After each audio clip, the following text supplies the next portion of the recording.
platicar de historia y algo más, si nos los permite, claro, sí. Para que todo nuestro auditorio por ahí, radioescuchas, nos vean, nos sintonicen, y vamos a tratar este tema tan importante, ¿no?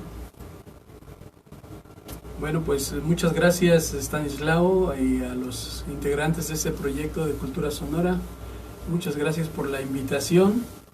Veo que está creciendo este proyecto, que tiene cada vez más impacto, y pues bueno, agradecerles la oportunidad de asistir con ustedes y poder difundirlo, pues la reflexión y los conocimientos que uno tiene, ¿no? Así es, maestro, y como siempre les hemos dicho, la oportunidad que nos dan ustedes de que por ahí lleguemos a la población de a pie, como ahí les decimos a veces, que no tienen la oportunidad tal vez de estar en un congreso, en un diplomado, en alguna charla de café, o de ir a la escuela. Tratamos de que Cultura Sonora, a través de Voces de la Cultura, pues lleguemos, ¿no? Lleguemos a toda esta población, niños, jóvenes, adultos, por ahí que ya nos escuchan, y aprender un poquito, ¿no? De esta cuestión que nosotros le hemos denominado la educación fuera del aula, ¿no? La educación fuera del aula, y que a través de estos programas nosotros tratamos de hacer esta cuestión.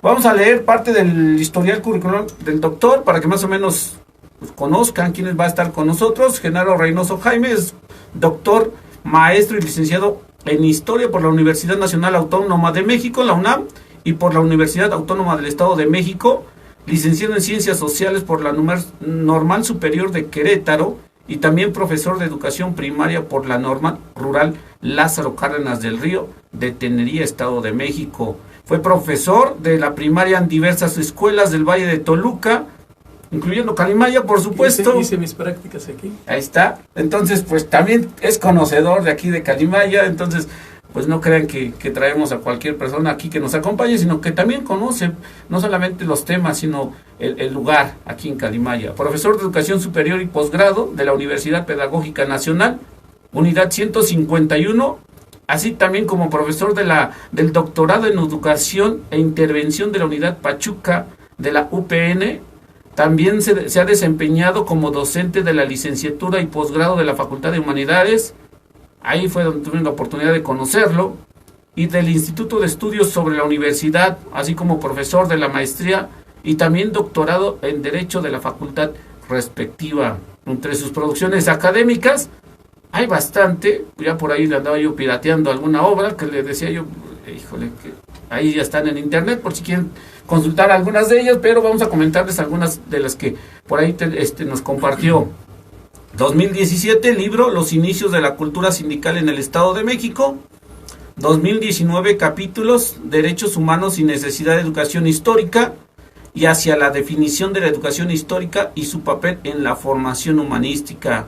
En el 2020, artículo La pandemia, los universitarios y la universidad. En el 2021, capítulo De la naturaleza a la naturaleza, movimiento recursivo y función de la ciencia histórica. 2022, muy reciente, capítulo Conciencia histórica de la autonomía universitaria en México 1929. Habría que decirlo tal cual, maestro desde formación básica hasta posgrados.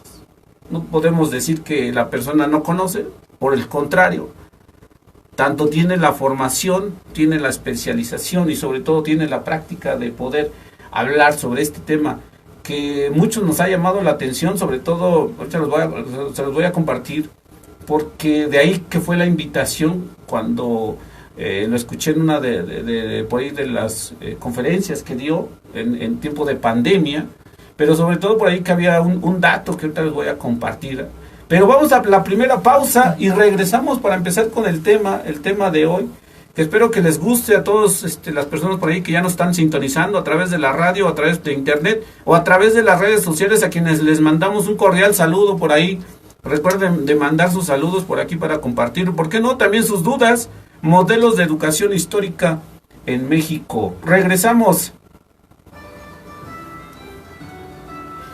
Un saludo a todas las personas que ya nos están sintonizando. Por acá su gran amigo, por ahí le comparto algunos saludos que por ahí le enviaron por parte de algunos de sus exalumnos y que estuvieron pendientes, me dijeron que iban a estar pendientes. Francisco, por ahí de aquí muy cerca de la Huerta, también. Rocío también. Leticia también. Sí, lo recuerdo. Muchas gracias. ¿Cómo no? Déjame compartir la transmisión en el canal de voces de...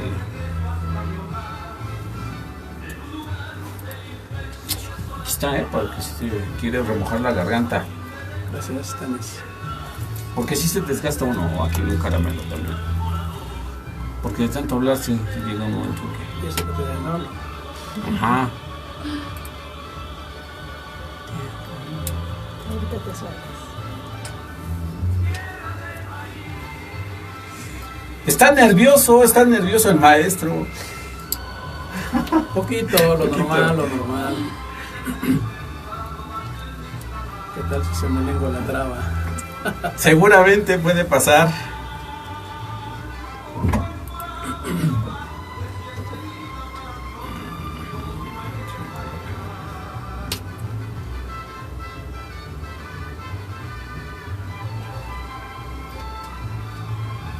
Paola Estefanía, saludos al doctor. Ya empiezan a llegar los saludos. Muchas gracias. Gracias, hija. A todos los parientes, excepto a los que por ahí quieran cobrar, este no es el momento. A los parientes cobrones. A los parientes cobrones.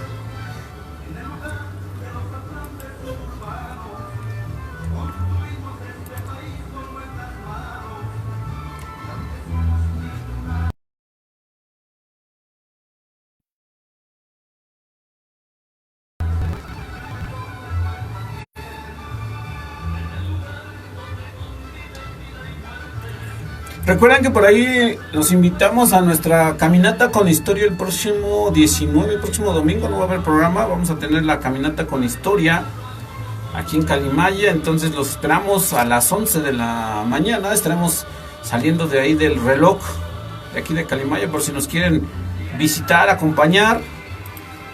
Nuestra primera caminata con historia del año. A todas las personas por ahí que nos siguen, que nos ven, que nos escuchan.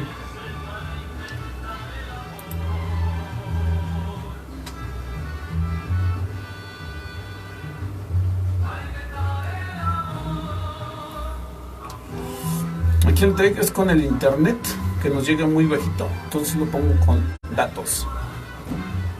¿Cómo está abajo? ¿Se debe estar, no? Algo. No, deberías contratar un plan. Sale más barato, no gastas tantos datos. Es que no todos los programas se transmiten. Ah, ok. Ya, algunos, los especiales. Pero el plan te sirve para que tengas teléfono siempre y que tengas bueno, sí, internet en todos lugares. Listo.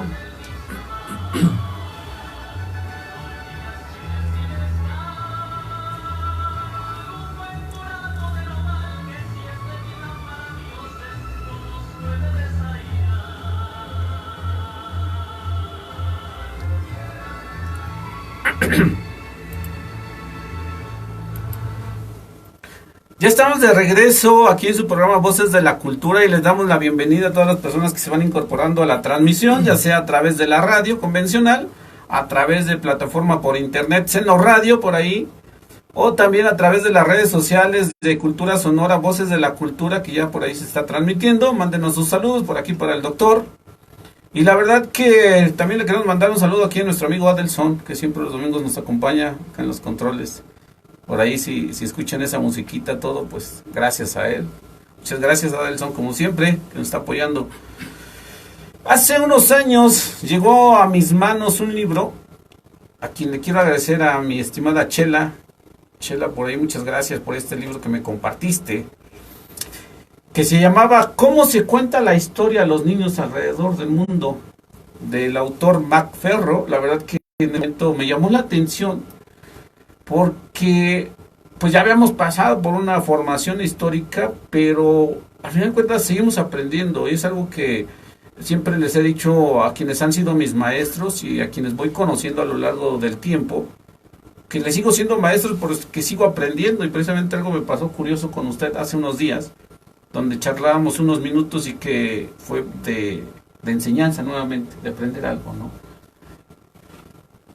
Dice, les voy a compartir unas líneas de este libro, dice: no nos engañemos, la imagen que tenemos de otros pueblos y hasta de nosotros mismos está asociada a la historia, tal como se nos contó cuando éramos niños. Ella deja su huella en nosotros para toda la existencia. Sobre esta imagen, que para cada quien es un descubrimiento del mundo y del pasado de las sociedades.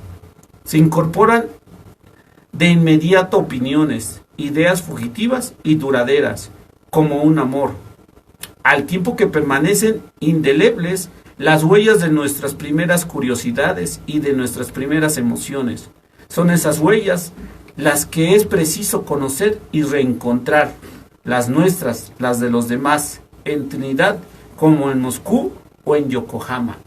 Es decir, la historia se cuenta a los niños, y sobre todo cuando estamos en una formación, en la educación básica, de diferentes maneras, en diferentes periodos, dependiendo quién sea, en este caso, pues el gobierno, ¿no?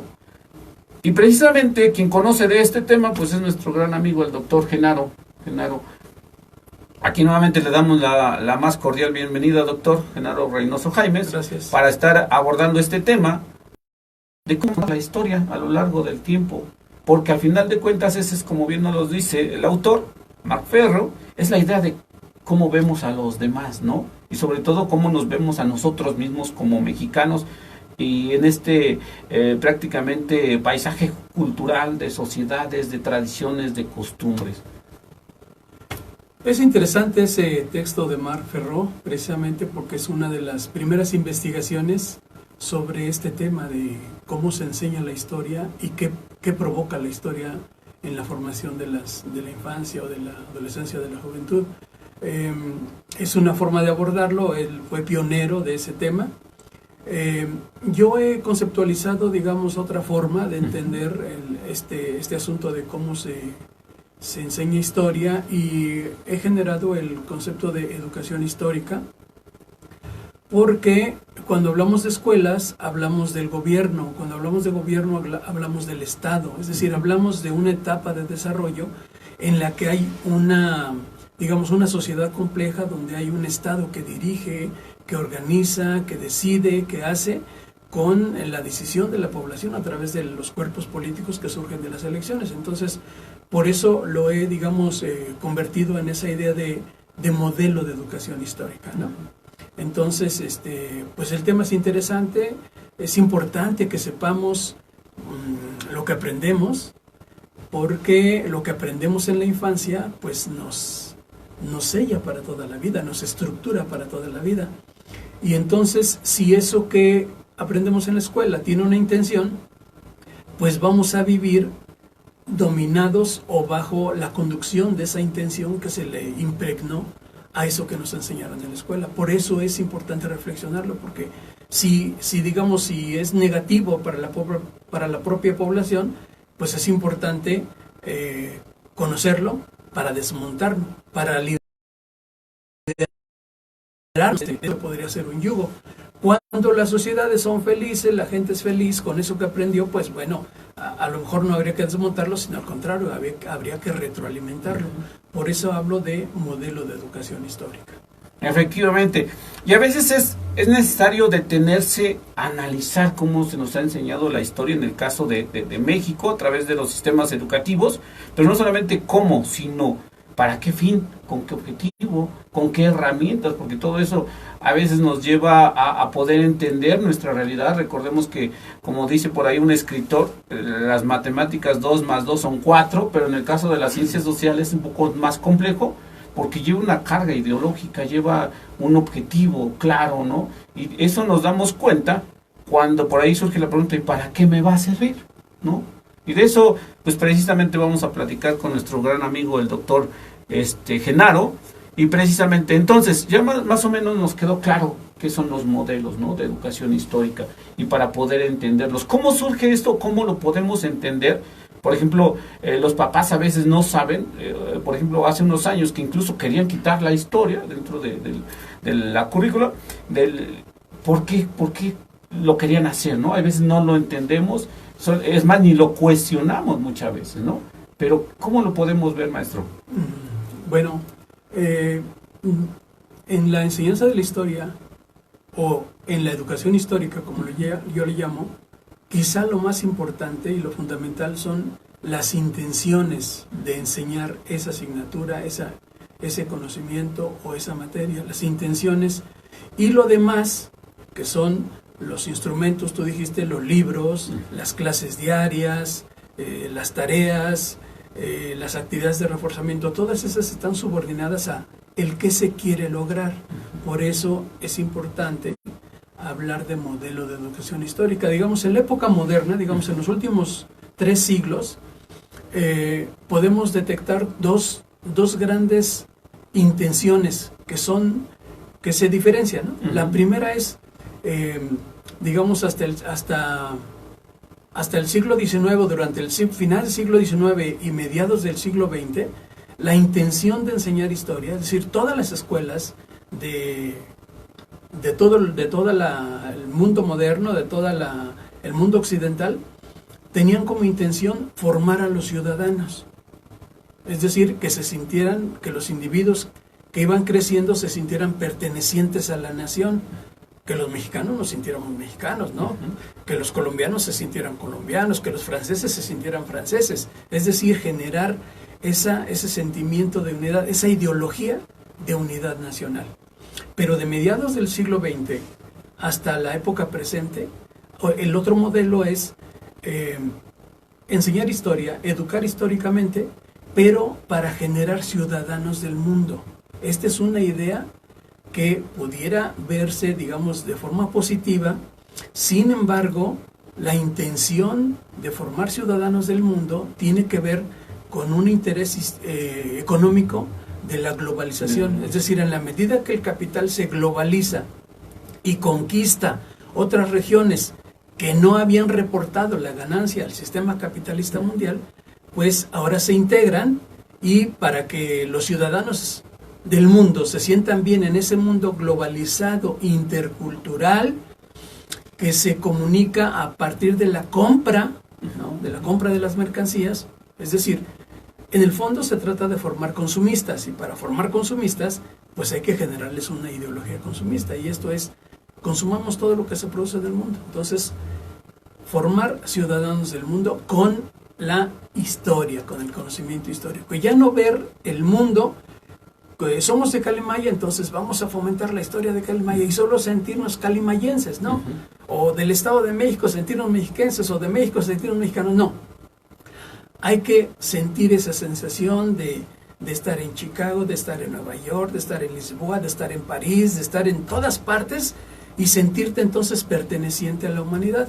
Tiene digamos, un ángulo positivo, pero también tiene un ángulo negativo, en tanto que esto obedece a los intereses del capital internacional. Por eso decía yo que lo más importante en la educación histórica, y en cualquier tipo de educación, podemos hablar de educación lingüística, y podríamos explicarnos lo que comentabas al inicio del programa, es ¿por qué aprender inglés? ¿No? ¿Por qué? Porque hay que convivir con otras culturas, con otro lenguaje. Entonces hay que aprender a desempeñarse en ese ámbito mundial. Entonces es un orgullo saber inglés, saber francés, saber alemán, y tiene su lado positivo, digo, pero también tiene su lado negativo, porque en el fondo las regiones que son explotadas pues siguen siendo explotadas, o se les exprime más, ¿verdad? Aunque nos sintamos muy bien como mexicanos y como ciudadanos mundiales. Ahí está. Y que incluso en algún momento ya lo hemos comentado en algunos programas, esta cuestión de del interés económico, más que del interés pedagógico, más del interés de generar una identidad a las poblaciones, porque a veces hemos sido un poco críticos aquí en este programa, porque se va perdiendo la identidad local, se va perdiendo la identidad de los pueblos a través de esta cultura global, y muchas veces solamente se deja a los intereses de la economía, ¿no? Y lo vemos, por ejemplo, aquí en Calimaya, en las diferentes costumbres y tradiciones que se tenían y que hoy se han transformado. Por ejemplo, de Halloween, que se va perdiendo la tradición y costumbres de cómo se celebraba aquí el Día de Muertos, y se va transformando, si lo vemos en cuestiones prácticas, por ahí para que nuestros radioescuchas por ahí sepan de qué estamos hablando. Pero entonces, para que más o menos vayamos haciendo un recapitulado. Recordemos que el siglo XIX es parte de la formación de los estados nacionalistas. Entonces había que educar a la población para que se sienta identificado con el país, ¿no? Hasta cierto punto. Recordemos que incluso aquí la Revolución Francesa juega un papel importante dentro de esta formación de los estados nacionales, y todo el siglo XIX va a ser este fortalecimiento de la identidad. Tan es así que toda parte el mediados del siglo XX en México pues nos estuvieron restregando a través de la cultura, a través de la pintura, a través de la música, y que por ahí le estamos compartiendo precisamente parte de esta cuestión ideológica, ¿no? Que se nos va impregnando. ¿Vamos bien, maestro? Sí, claro, por supuesto. Sí. Recuerden que por ahí pueden compartirnos todas sus dudas, por ahí que vayan teniendo sobre este tema. Es un tema bastante interesante y que tal vez de manera teórica hay gente que no lo visualiza, pero en términos prácticos, ahí está el maestro, ¿no? Yo les decía que le llamo educación histórica porque implica una formación, pero podemos entenderlo como que en las escuelas se enseña historia. En todos los grados se enseña historia. Y se enseña historia desde que los grupos sociales se asientan y se convierten en sedentarios. Desde ese momento se empieza a repetir el pasado con una intención educativa, ¿no?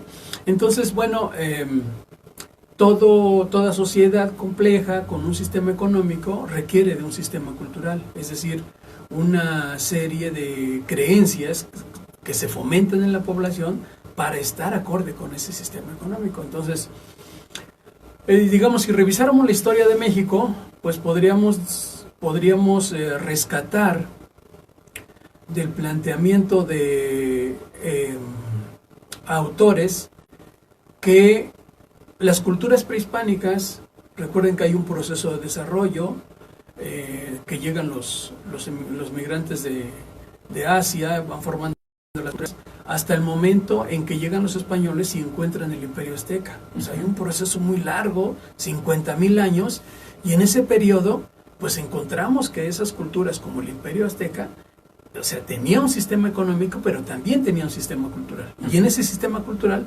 estaba presente el pasado. Ellos mandaban hacer sus códices, o hacían los códices, y ahí había una versión de la historia, en la que los mexicas o los aztecas eran los elegidos de los dioses para dominar. Y eso se repetía en las escuelas, y había profesores que repetían, que leían los libros y repetían, los Temastiani, ¿sí? Difundían el tlactoli, o sea, la palabra del pasado para justificarse ellos. Entonces, en ese periodo hubo educación histórica. Y no se diga cuando llegan los españoles y conquistan y colonizan y crean la colonia, las colonias, y organizan un gobierno, un sistema económico, y crean escuelas donde difunden el cristianismo, el catolicismo más bien, ¿no? El catolicismo. Sí. Y el catolicismo tiene una visión histórica de fondo, ¿no? Una visión histórica quiere decir, explican el origen del humano, explican la vida, el presente de los humanos, y también nos proponen un futuro, ¿no? El futuro del que llegará el Mesías y juzgará, etcétera, etcétera. Entonces ahí hay una visión histórica también que se impone a través de las escuelas. Y ahí van los indígenas a educarse, y también son dominados y controlados por esta educación histórica de la corona española. Y si vamos más hacia adelante, bueno, entraríamos al planteamiento central que yo traigo, en el sentido de reconocer los modelos de educación histórica modernos. Más recientes, y que de los cuales vamos a platicar, pero vamos a una pausa y regresamos con estos modelos de educación modernos, que así se les denomina, dado que ya está prácticamente formado el Estado mexicano, ¿no? Como tal cual. No podemos ir antes porque, como nos dice, está la época prehispánica, después la colonia, pero ya hablando precisamente de México estaríamos hablando de estos modelos. Regresamos, vamos a una pausa, por ahí sus mensajes. Marisol, excelente profesor, saludos. Muchas gracias, Mari, por ahí. A todos quienes nos ven, quienes nos escuchan.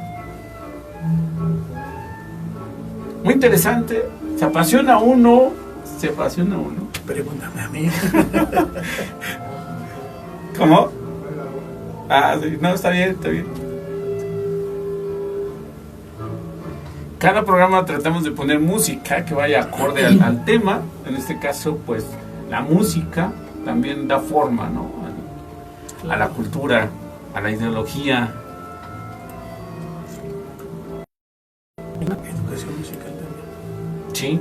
Una educación musical. ¿Cómo te explicas que la gente prefiera la música de banda? Y que la encuentres en todos lados, en todas partes. Hay una intención de educar musicalmente, pero eso se convierte en una mercancía. Entonces se consume. Y si toda la población consume, pues perfecto, porque los que ganan son los que producen esa música.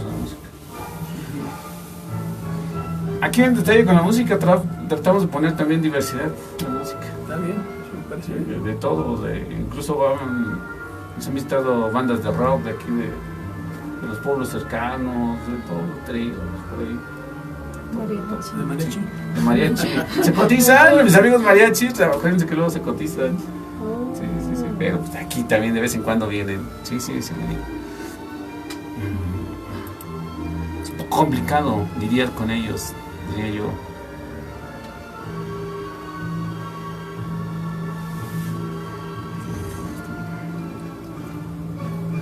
¿Cómo se siente? ¿Sí? ¿Te gusta?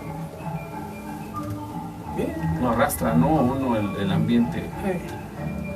Es otra manera de comunicación totalmente diferente. Yo alguna vez quise ser locutor. Aquí está cumpliendo el sueño. Cabe aclarar, yo nunca quise ser locutor. Me encantaban algunos locutores. El cómo hablaban, cómo transmitían las ideas, desde los José Gutiérrez, que era un periodista, pero también de deportes, el Mago Septién, lo extraño en cada narración, muy típica, esa manera de comunicar, ¿no? Incluso hasta en las películas que todavía por ahí quedaron grabadas algunas de San Juan. Para mí fue importante la radio porque era la única vía de comunicación que había. Televisión no tuve. ¿Qué es otra de las cosas que hemos platicado? Entonces siempre fue el radio, siempre fue escuchar. Entonces el oído se agudizó y se convierte, como dicen las teorías del aprendizaje, en una vía de aprendizaje, ¿no? Hay quienes son visuales, otros son auditivos. Entonces yo en gran parte soy auditivo, precisamente porque pues, desde niño era escuchar el radio a las 5 de la mañana. Prendía a mi papá el radio o mi abuelo y escuchábamos la T de Monterrey a las 5 de la mañana, imagínate. Entonces, pero también ahí en Morelos había, ¿no? Y desde ahí para siempre. ¿No llegaban ahí a esa zona? Sí, claro, sí, y las de la Ciudad de México, las estaciones, sí. Esa diversidad que uno de escuchar también se va manifestando en el gusto musical, porque como yo no estoy casado con ningún género, o sea, me gusta de todo. Y es bonito porque va uno conociendo hasta aquellos que son la música regional, ¿no? Como tal, ¿no? Que también se fue el internet, sí, pero pues allá estamos.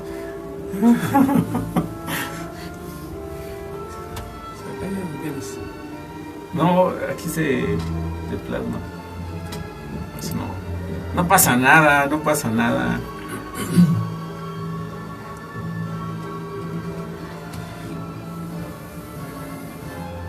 Vamos a leer comentarios por aquí. Ay. Qué seriedad, doctor. Ay, si tú supieras, Mari. No, pues si me conoce, Marisol, ¿cómo no va a conocer?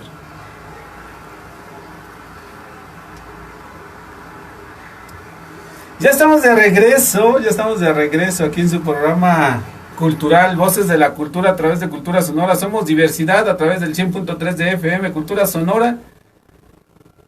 También a través de internet por plataforma Seno Radio, nos pueden por ahí, también nos pueden escuchar a través de la página de la Sociedad Hijos de Calimaya, también por ahí nos pueden escuchar.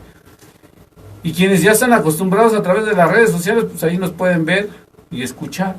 Si nos peinamos, si no nos peinamos, si ya nos hicimos viejitos o estamos jóvenes todavía, si estamos serios o alegres también, pues ahí nos pueden ver. Muchas gracias a todas las personas que ya nos sintonizan a través de cualquier medio de comunicación que ustedes dispongan. Estamos comentando con nuestro amigo el doctor Genaro los modelos actuales. Maestro, pues platíquenos estos modelos que usted considera a través de sus estudios que ha realizado, porque la verdad que eso nos interesa, que la gente conozca estos modelos modernos que usted le ha denominado y que la gente conozca cuál es el objetivo, cuál es la función de ellos. En la revisión de la época moderna mexicana, pues encontramos un primer modelo, que es el modelo liberal, le llamo yo, modelo liberal, que lo ubico temporalmente entre 1876 y 1911. Liberal porque es en 1876 cuando la tendencia liberal se vuelve hegemónica.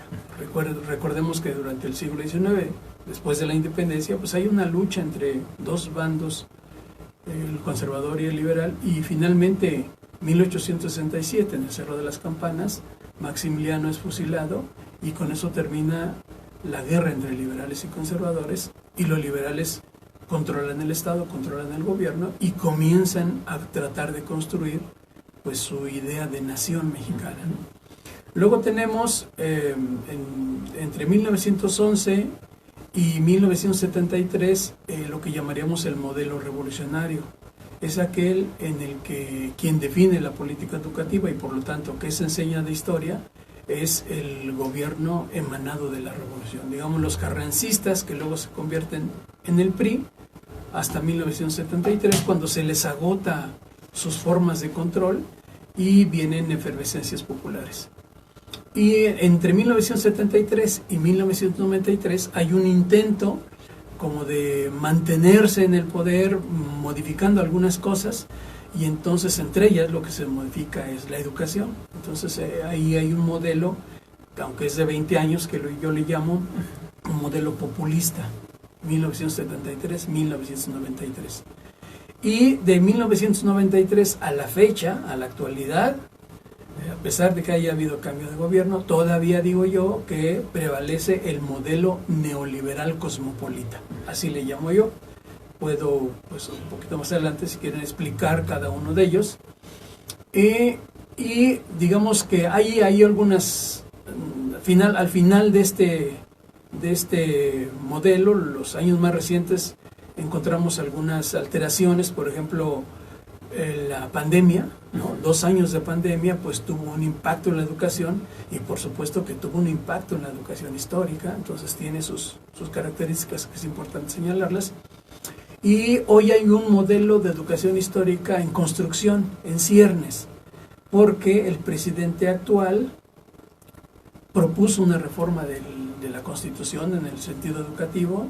Se reformó el artículo 3º constitucional, se le adjudicaron algunas características a la educación y por tanto hubo una modificación curricular. Más bien, más que una modificación, hubo una innovación curricular. Ahora hay un currículum, el currículum de educación básica 2022, que está ya hecho, ya está aprobado institucionalmente y ahora se está legitimando, digamos, fundamentalmente con los profesores, para que los profesores lo conozcan y lo implementen. Tiene otras intenciones que podemos ir platicando de cada uno de estos modelos, pero son esos los modelos que yo encuentro. Okay. Que eso es lo que nos gustaría que nos comentara de cada uno de estos modelos, lo más importante, lo que nos podemos extender, sobre todo en este último, porque es prácticamente el que estamos viviendo o vamos a vivir, sobre todo porque muchos de nosotros cuando por ahí nos preguntaban que por quién íbamos a votar, y les decía, pues ya saben por quién, pero esperamos que haya una reforma a la parte educativa, ¿no? Algunos por ahí que esperamos que se diera esta reforma. en otros términos pues también, pero más nos interesaba la parte educativa, ¿no? Y que, como usted lo comenta, sí ya hubo una reforma, artículo 3, y vamos a ver de qué manera funciona. Pero apóyennos un poquito para que la gente conozca sobre estos modelos, las características de cada uno de ellos o lo más esencial de ellos. Claro. Hablaba yo del primer modelo moderno, que es el del modelo liberal 1976-1911, y le pongo esas fechas porque finalmente el Estado es controlado por la tendencia liberal. Claro que esta tendencia liberal deriva en una concentración del poder que llamamos dictadura, la dictadura porfirista, ¿no? Entonces, ¿qué pasó ahí? Bueno, sucede que imaginen un mundo donde el 90% o más del 90% es analfabeto, quiere decir que no hay escuelas. Entonces lo que hay que hacer es crear un sistema de recaudación de impuestos y ya con dinero legislar, es decir, crear leyes que regulen la educación, que obliguen al Estado a que abra algunas escuelas. Bueno, abre escuelas, sobre todo en las capitales de los estados, abre escuelas. Y para que haya gente en las escuelas, pues se necesita formar a los maestros, entonces se crean las escuelas normales. Pero junto con esto, hay congresos, reuniones de profesores que definen, digamos, un rumbo, una política. Y para el caso de la historia, en este periodo se construye lo que se llama la historia patria, que es una visión de la historia que concilia los orígenes, es decir, cuando los liberales triunfan, hay una polémica, porque hay distintas voces, distintas posturas, que algunos dicen que el nacimiento de la nación está en las culturas prehispánicas, y otros dicen, no, es que la cultura de nosotros es la cultura católica. Entonces, realmente los que llegaron y nos modernizaron y nos civilizaron, pues son las órdenes religiosas. Entonces, los orígenes están en la época colonial. Entonces, pues enseñemos historia a partir de la colonia para acá y no atrás con los indígenas que eran antropófagos, que adoraban el diablo, etcétera. Sí, o sea, toda la polémica que está ahí. Pero finalmente esta política de los liberales, estos congresos de los profesores que se forman, y sobre todo el protagonismo de los liberales puros, pues hacen que se construya esta visión histórica y que se estén produciendo libros para las escuelas que se están construyendo apenas. Y esos libros contienen esta visión histórica conciliatoria, que está acorde con la tendencia política de controlar y de dominar a la sociedad, y que el ejemplo eminente es la política de Porfirio Díaz, ¿no? Porque él impulsa esta política y él financia, por ejemplo, la investigación y la construcción de visiones históricas como México a través de los siglos. Una obra importante. Que es una obra importante que pone al porfiriato como la época más desarrollada hasta ese momento, como la época democrática y que va a haber progreso. Claro que lo que no se dice es que el progreso viene porque llega el capital extranjero y que se impulsan sectores del campo, los ferrocarriles, la industria textil, la minería, y que pues el capital que surge, que sale, que producen los trabajadores se va al extranjero y no se queda. Y para eso se necesita una política de control social. Entonces, y junto con ello va pues esta visión histórica. Entonces se construyen los primeros libros que se enseñan en la escuela, pero se dan polémicas tan fuertes. Una polémica tan fuerte es la de Guillermo Prieto, un liberal puro, contra un educador suizo que llega a México para contribuir en la formación de docentes, que es Enrique Conrado Rebsamen. Entonces hay una polémica, es muy famosa esta polémica, porque mientras Prieto sugiere que habría que inclusive falsear el pasado para que todos tengan la visión liberal, contra esta visión, digamos, más neutral, porque siendo un extranjero no tiene la pasión de que se vivía aquí de enfrentarse a los conservadores.